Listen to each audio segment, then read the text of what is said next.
Shanti, peace to you, peace to me. Hello and welcome to another video. My name is Peter and today I want to talk about you can change your life for the better at any age.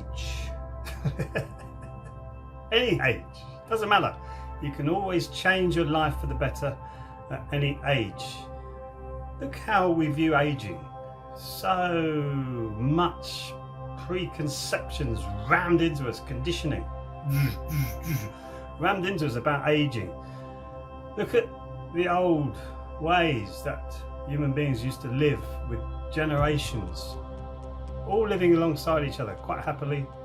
It's still happening today a little bit, but not so much.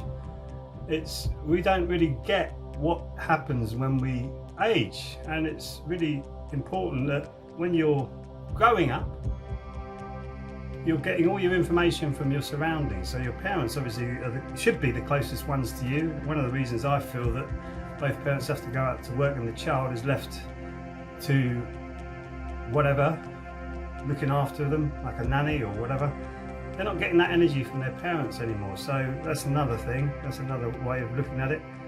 But then when they get into their teens, they're starting to form their own character, and of course they're going to rebel and fight. And you allow that energy to come out, but you guide them morally. Make sure their moral guidance, their moral compass. Gordon Brown said that once. He never had a moral compass. Moral compass is correct, so that they can navigate themselves through this world. And then when you get older, as you get older, we're conditioned to feel that we're going to, or to see that we're going to die when we're, what, 60, 50, 60, 70, getting lower now. Some people say it's getting higher. In our genes, right down, deep down in our genes, we are able to live to 120 years of age. I believe it's in the Bible as well. Human beings are programmed, or in their DNA and RNA, to live to 120 years. So what's going on here? Why are people dying so young all the time? It's because of the conditioning and the way that we live. So how can you change your life for the better? First thing is stop putting garbage into your body. Really stop putting garbage into your body. Really think about each time you go to eat something, has it been processed? Is it actually a piece of food that a fly would land on and eat? That's kind of looking at some of the food that I see thrown out of these fast food restaurants. Flies don't even go near it, and yet you see human beings chomping away on it. You think, oh my goodness me. And you're getting children now with Crohn's disease. Crohn's disease, where you've got gut rot. Your gut is literally getting holes in it because of the bad diet that you're eating. So you can change that at any age. It gets a bit harder when you get really, really old to radically change your diet, but you can start to change it very slowly and subtly. And everything takes time. Everybody wants everything tomorrow, now, in a rush. Right, it's going to happen. Please get it now. I want it now. I want a pill as well. I don't want to do any work. Go and do exercise. No, I want something easy.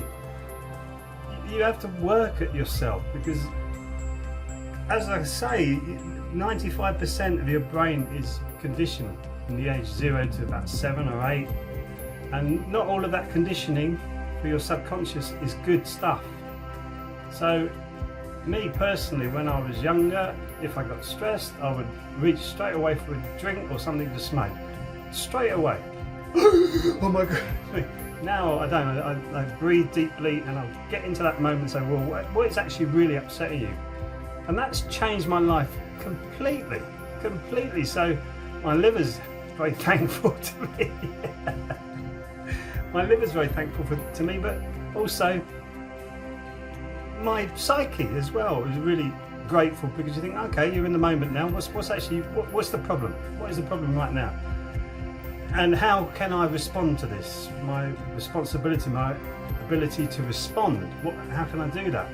And that's really changed my life for the better. I did that through Qigong, and you can pick up Qigong at any age, or any other practice that you can take on. But what I love about Qigong is that it's soft.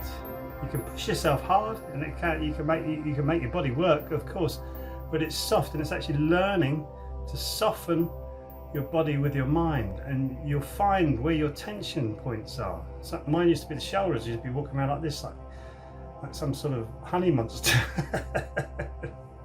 Now the shoulders are nice and relaxed, and I've still got a little bit of tension around my hips, and I'm working on that every day, and I'm softening it every time I feel it with my mind, and it's changed my life completely. So I'm moving around a lot more freer than I did 10 years ago, for instance, when I felt like, oh goodness me, I feel like an old man now. I was a musician now and caning it with the parties and the drinking and stuff like that, and now I feel so much better because I'm more in control of my emotions. When we had bad news, you go and have a drink. When you have even worse news, you go and have another drink. So all that's gone, which is great, and I still enjoy the odd glass of beer or wine, but not to the extent of what I used to do. And that changed my life for the better. I stopped eating any fast food, any soda drinks. Have you seen what Coca-Cola does to 2p pieces? That's doing that to your gut, and you want to put that in your body? So you can change your life for the better. If you feel like you're in a rut, you're going round and round and round, check out where the circle stops. Because it will stop at the same point every time. You just have different actors there, different people playing the same scenario. You haven't dealt with it properly yet, and it will come around again. This is how life works. It's very strange, but it does. A coincidence will come around again. It might take a bit longer to come back around, but when it comes around again, deal with it in a different way. Even if the first time you explode, the second time don't say anything, and then the third time you might find words that will actually pacify and heal the situation, and it won't come around again. That is changing life for the better. So stop with these things coming round and round and round again. It's like I made the decision to only have quality music equipment now. I used to think, oh, I'll go and buy the cheapest and it will break down after a while. When you buy quality stuff now, it lasts. And I've got a fantastic guitar tech. It makes it, the guitars, when I put them into him, it makes them feel like brand new, and you go, whoa, this is good. That changes my life for the better, because I'm actually thinking about quality rather than consumption.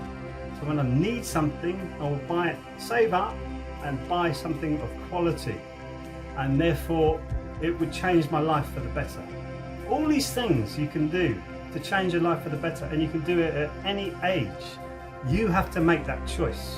It's always a choice. There's always a choice in everything, and when you make that choice to make you a better life, you can do it. I know you can do it. Of course you can. Anyone can do it. If I can do it, anyone can do it. So changing your life for the better at any age is so important, and get rid of the preconceptions of you're going to die before you are 120. Ilchi Lee wrote a book called I'm Going to Live to 120, and people just laughed. I go, well, what do you want to do that for? Is you accumulate knowledge and wisdom through this life. It's the work that you do, and that goes on.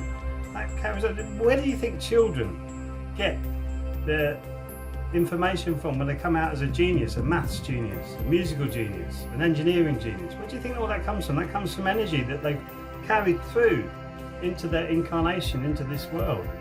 And you go, whoa, there's something to this. And it's more spiritual knowledge. Spiritual's got a horrible connotation to it, but more spiritual knowledge now. You keep looking at that.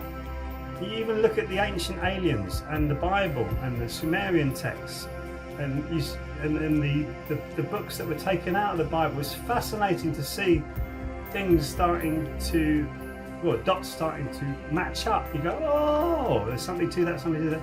That opens your mind. That opens your mind to a better life, because you think, oh, okay, there's more to this, so what can I do?